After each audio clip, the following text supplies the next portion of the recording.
Pasou xa un ano dende que Cáritas Arousa trasladou a este local da rúa Rosalía de Castro de Vilagarcía o seu centro de operacións. Un cambio, explicaron hoxe, que permitiu ofrecer aos usuarios unha atención máis digna e personalizada. Hemos dignificado la atención a las personas, que es lo más importante, ¿no?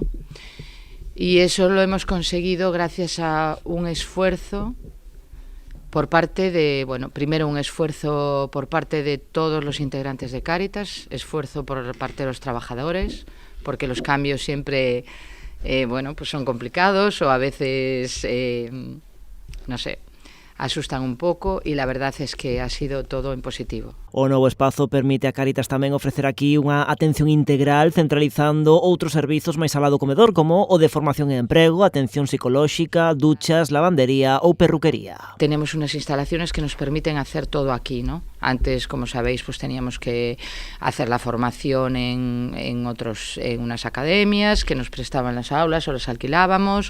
Si teníamos una reunión teníamos que irnos al auditorio, etcétera, etcétera, ¿no?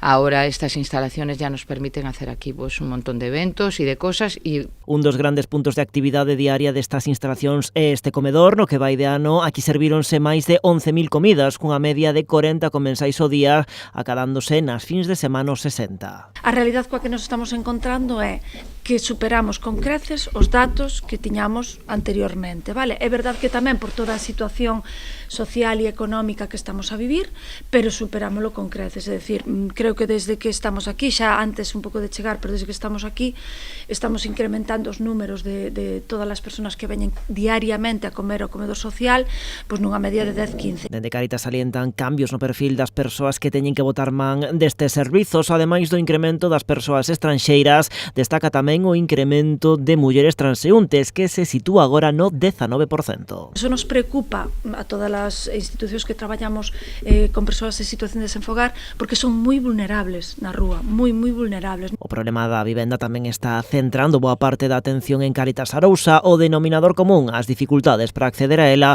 ou para poder pagar, aínda que sexa tan só unha habitación. Ahora mesmo o que máis nos estamos atopando é pois persoas ao mellor, imagínate, de comedor social que teñen unha pequena prestación, que estarían ao mellor dispostos ou dispostas a alquilar unha habitación, pero non teñen, o sea, ou se disparou o precio, porque aquí vemos casos de persoas que ao mellor están pagando 400 euros.